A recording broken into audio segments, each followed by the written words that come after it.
Taigi rodau nuo pradžių, susikuriu MoGraph tekstą,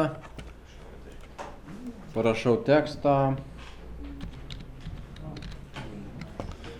tada įsijungiu režimą, kad matyčiau poligonus, tai va šitoj vietoj, išsitraukiu biškį artyn, tada darau, kad šit būtų subdivided. Pradžioj vėlgi geriau pasilikti, kad stambesni būtų. Nėra ko labai skubėti ten susmulkyti. Gal net likti patys 5, o čia darau tik viso labo, kad 3 va tokį gabaliukai gaus. Toliau kepsuose vėl tą patį darau. Įsijungiu, kad čia būtų quads ir kad čia būtų gridas, kas irgi tuos pačius 5. Dabar yra kitas dalykas. Jeigu jūs naudojat kepsą, kažkas darėt ir nesigavo, filet, yra režimas, jisai padidėjo, kad nepadidėtų, va šitoj vietoj yra. Kad jisai būtų nedidinamas, o tiesiog būtų toks, koks yra. Tai va. Tai štai, bet aš kepsą nuimu, paliksiu paprastą kepsą ir šitaip. Tai va, kitaip padaryta, tada aš susikuriu polyfix. Polyfixą įmetu į vidų mock teksto. Ir tada darau taip. Šitas daiktas aplamai veikia, daro kažkokias funkcijas. Šiuo atveju viena iš pačių paprasčiausių funkcijų tai būtų magnetinės transformacijos. Ar tai move, ar scale, ar rotate. Ir šiuo atveju aš padarysiu scale'as, kad būtų 0. 0, 0, 0. Aišku, dabar nesimato, gal padarysiu visgi 0,1. Kad bent biškutį matytųsi, kas čia įvyko. Toliau esmė yra tokia, jisai yra pagal nutilėjimą, visos funkcijos yra infinity, tai reiškia begalinis. Tai tas begališkumas nusirodo fall off skiltį pačioj paskutinį ir čia matot yra jisai. Aš tiesiog paspaudžiu ir pasirinku norimą. Čia gali būti nebūtinai liner, kurį aš pasirinku, gali būti visos kitos formos, bet laibūnė šį kartą tai bus. Ir matot, iš karto atsirado gizmo objektas toks, kuris rodo, kaip stoja mano tos ašys. Aš jį galiu rankiniu būdu, gal bus jums paprasčiau surandama, tiesiog va taip vat pasukti. Čia kažkaip man taip, tarkim, vat kažkas tokio. Arba suksiu į kitą pusę. Man reikia į šitą pusę. Tai va, dabar kai jis yra pasuktas, man jį belieka tik suanimuoti, nes jeigu aš į ranką pastumdysiu, matot, veiksmas vyksta. Tai aš taip ir darau, suanimuoju, pasižymiu, koordinatės, x ašis, keyframe'as 1, važiuoju iki galo, keyframe'as 2. Oi, 2 reikėjo dar kažką padaryti, gerai. Taip, pernešu tada keyframe'ą. Spaudžiu. Matot, jeigu aš keyframe'ą uždėjau ir jį pakeičiu, jis pasidaro geltonas. Reiškia, jisai yra pasikeitę parametrai, bet jis nėra užfiksuotas. Viskas, animacija kaip ir vyksta. Ir rodau dabar toliau. Toliau būtų veiksmai tokie. Pats mo tekstas, su juo galima žaisti ir su visais kitais efektais. Pavyzdžiui, aš dabar išjungsiu šitą funkciją laikinai, kad parodyt. Pavyzdžiui, pasižymėjau šitą tekstą ir užsimetu kokį nors random. Ir iš karto matot raidės kažkaip tai įsilakstė. Dėl to, kad šitas parametras turi parametrus ir 50 vienetų centimetrų visi nešioja. Gali būti scale'as kažkoks. Ta prasme, tai va taip gali gautis, kitą kartą jis atsiranda, tik kur jis yra, va šitoj vietoj, va čia va yra efektai. Šiuo atveju man ne to reikia, man reikia, kad šitas tekstas atsidurtų polyfix, matot, atsidūrė efektorius. Ir tai būtent dabar pasižymiu polyfixą ir čia įsimetu tą pačią funkciją, tarkim, random. Ir va. Matot, iš karto čia atsirado ir viskas, kas toj pusėje turi va tą efektą įsitaškymo į šonus. 50 vienetų visom kryptim, 5 cm. Gali būti ir daugiau, tarkim, 500.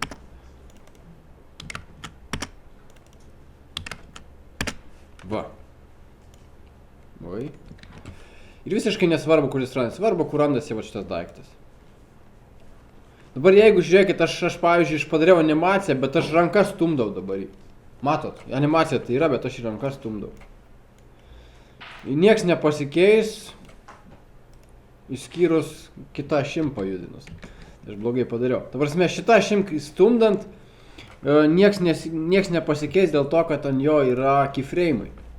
Ta prasme, jie yra. Jeigu aš aišku pajudinsiu kitą ašim, šitas channelis, vardykim, neturi keyframe, dėl to jis tenais ir liks pakeltas, todėl tiesiog, nu čia nesvarbu, smulkmena čia. Tai va, tiesiog, o toks dalykas dabar vyksta, kad aš uždėjau random poziciją ir jisai taškosi. Dar aš galiu padaryti, tarkim, scale'as, na aišku, čia visiškai nesąmonė. Jo, čia nesąmonė, dėl to, kad scale'as yra ant polyfixo, čia yra scale'as, 0 šiuo atveju padarysiu. Tai va. Va taip pasidaryti galim. Dabar gal dabaigsiu, aš iš tikrųjų iki renderio ir gal net kažkokią tekstūrą parodysiu, nes noriu video padaryti baigtą. Tai aš pirmiausia dabar ką sukuriu, kad jisai būtų ant kažkokios plokštumos, nors jis galėtų gal ir erdvėj va tai būtų, nors tiek to, gal iškart erdvėj tegul būna. Tai tiesiog, bet aišku, dar nėra prasmės to renderio. Renderį tiesiog pakartoju, kad yra keyframe, yra all frames, jeigu norim renderinti, tai jis randasi štai čia. Atsirasta lentelė all frames. Galima iš karto nurodyti, kad kažkur susisaugot, čia yra formatai. Niekados nepatarčiau saugot šituo formatu. Dėl ko? Prasme, iš karto kept video, nežinau, kažkaip niekados taip nedariau. Ir nepatarčiau. Nes jeigu nusproksim, tarkim, įsivaizduokit, turit animaciją 1000 kadrų. Ir renderina kadrą po tarkim minutę, tai renderina, liko 3 sekundės kokios ir nusprogo jum video. Ir dažniausiai tas formatas video susigadina. Todėl nėra logikos, todėl reikia įsieksportuoti kokį nors PNG, TIFF, dar kokį nors, bet jokiais būdais ne movie. Nu to aš ir dabar lygiai darau, tarkim nuotrauką ir čia nurodyti galima kur. Aišku, aš nesaugosiu, tiek to man vietos neteršiu. Galima, pavyzdžiui, jeigu vėliau naudosim afteriuose, tai čia yra alpha channelis, tai jisai tiesiog, va čia kur yra tuščia, tai ir bus tuščia. Nu vieną frame'ą nurenderinsiu. Tarkim, kur įdomesnį. Va, nurenderinu.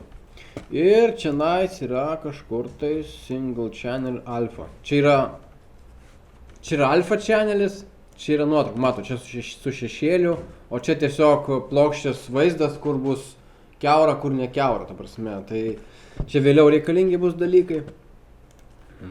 Kas daugiau čia? Dabar dar kitas dalykas. Čia mes turim 90 kadrų pagal nutilėjimą. Čia galim pasidaryti kiek norim. Bet jeigu jūs jau pasidarėte animaciją ir matot ryškiai, pas jūs yra per mažai frame'ų, animacija, kitą kartą animaciją scalint, galima scalint, bet nėra patogu. Todėl kitą kartą žymiai paprasčiau yra prie eksporto, šitoj vietoj, va čia va, all frame viskas tvarkoj, frame rate'as, čia pasidaryti daug. Žiūrėkit, dabar čia yra total, nu kiek iš viso frame bus, 91 frame'as, bet jeigu čia padarys, tarkim, 90, iš karto 271. Tai ta prasme yra galimybė, nieko ten nekeičiant, padaryti frame rate'ą kitą, nurenderisim kadrų daug daugiau ir kokio nors kitoj programai kaip afteriuose sudėsim normalią video, bus slow-mo, nu, ta prasme, lėtai rodys. Tai va šitas dalykas čia galima pakeisti. Rezoliuciją, aišku, čia galima presetus panaudoti, galima rankai rašyti kažką, aš paliksiu pakolkas. Kas čia dar? Dar.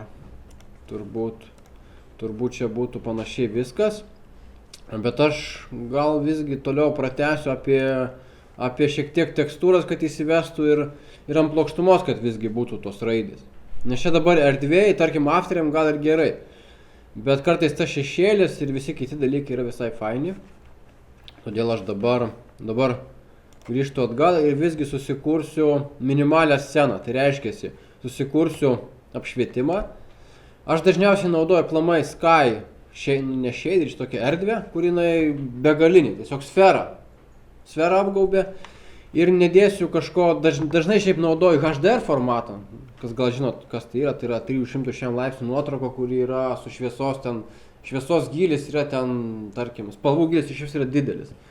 Bet aš dabar naudosiu tiesiog paprastą shaderį, tiesiog 2 kartus paspausiu šitoj vietoj, nueinu į Basics, nuimu spalvą, nuimu atspindį, uždedu švitėjimą. Ir tiesiog tokį švitinti uždedu ant tos sferos, viskas šviečia. Toliau. Sekantis dalykas, reikia kažkokios plokštumos, ant kurios šitas daiktas stovi. Aš galėčiau susikurti šitą begalinę plokštumą, bet mane labai erzina va tas horizontas. Nu, jis man nepatinka. Kaip jį paslėpti, galima kamerą biurą, dar kažką, bet, nu, nesąmonė, aš taip nedarau. Aš dažniausiai susikuriu diską tiesiog, o tokį daiktą apvalų, pasidarau jį ganėtinai nemažą. Va, galiu dar biškį padidinti. Jau ir taip biškį geriau, bet aš dar ne taip darau. Tada susikuriu specialiai šitai plokštumai atskirą shaderį, 2 kartus vėl čia spusteliu. Spalva laibūnė būna tokia, kokia yra, man reikalingas alfa, per matomumas. Ir aš čia užsidedu varnelę, nueinu į alfa, tekstūrą spaudžiu čia ir susirandu gradientą. Tai yra, matot, kas čia yra. Ir man reikalingas ne iš vienos pusės, o man reikalingas kitoks. Tai yra, berods, šitas, ne šitas, sekantis, cylindrical. Ir viskas, jisai toks yra, išskyrus tai, kad man, dabar įsivaizduokim, kad tas juodas tai yra čia, baltas čia yra perėjimas. Man reikia, kad iki čia kažkur būtų 100% matoma plokštuma, todėl aš va šitą gradientą biškį prastumiu. Ir iš patirties žinau, kad ir šitą biškį reikia atgal pavažiuoti, kad kažkaip va taip gautųsi. Ir viskas, tą tekstūrą užmetu, tik dabar matau, čia rodo, čia kaip tik kiaura, tai invert turiu padaryti, va šitoje vietoje invert, nes net ir čia rodė. Va, taip va bus. Ir viskas kaip ir užmesta, kaip ir tvarkingai turėtų būti. Matot, dabar horizontas nėra toks aštrus, galiu biškį dar jį šiek tiek glotniau padaryti.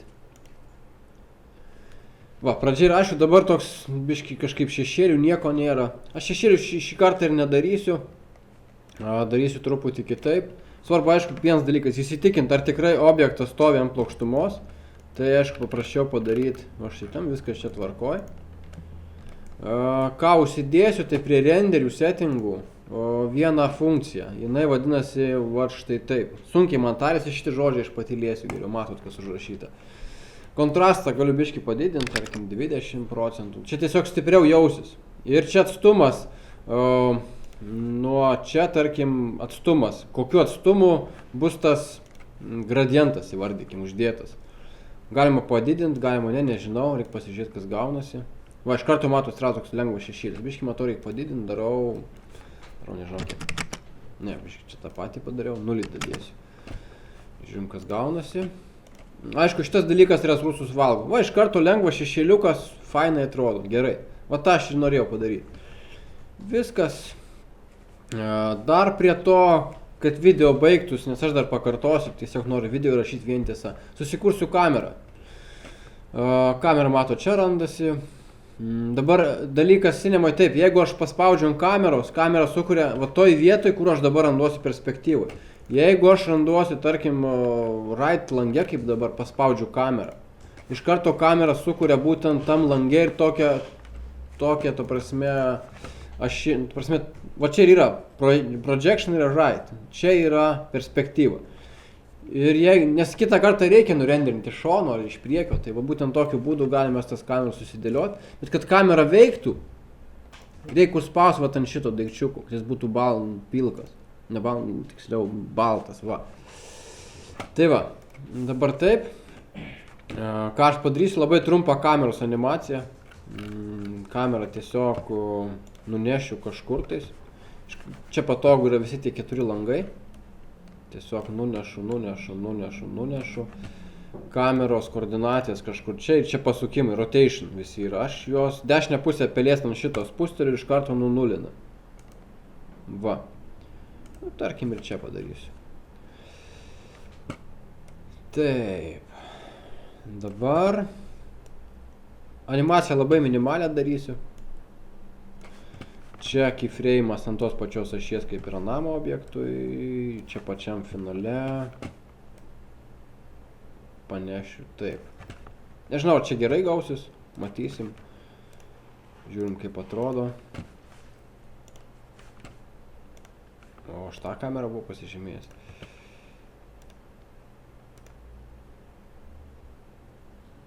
Na, toks principas. Kamera animuoti irgi yra ką veikti. Tai dabar tik principą parodžiau, kad galima taip ir kamerą. Ir viskas spaudžiu render pagal nustatymus, jisai renderina. Wow, čia kažkas ne taip. Ai, dėl to, kad... Ne.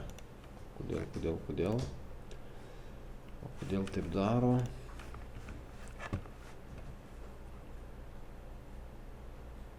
Nesupratau.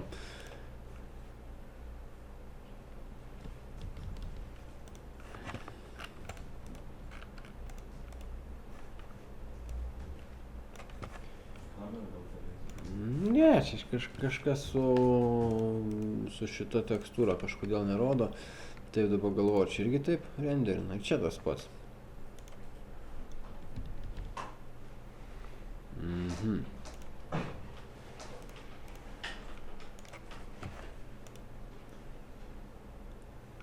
Na, šviesos šaltinio gal kad nėra. Gerai, tai kita funkcija, kurią aš tik įjungiu, dažniausiai įjungiu, aišku, labai resursų stipriai valgo, bet Global Illumination, kadangi plokštuma, erdvės plokštuma yra balta, šviečianti savęs, tai dabar gausis, kad jinai yra apšviečia, iš karto, aišku, skaičiuoja dabar Global Illumination ir tada jau skaičiuoja, ką reikia skaičiuoti. Va, biški kitaip atrodo, dar šiaip geriau, bet ilgiau skaičiuoja. Tai va, dabar grįžtu į kamerą ir pasitikrinu, ar viskas tvarko iš šitų rakursų. Ten tiesiog buvo, kadangi šviesos nebuvo, vėlgi gaudė pagal kampą ir skaičiavo pagal defaultinį apšvietimą, turiu kažkokį tais kampą, apšvietimą ir va taip gavos. Viskas tvarkoj, matau, galiu renderint ir tuo video ir baigsiu.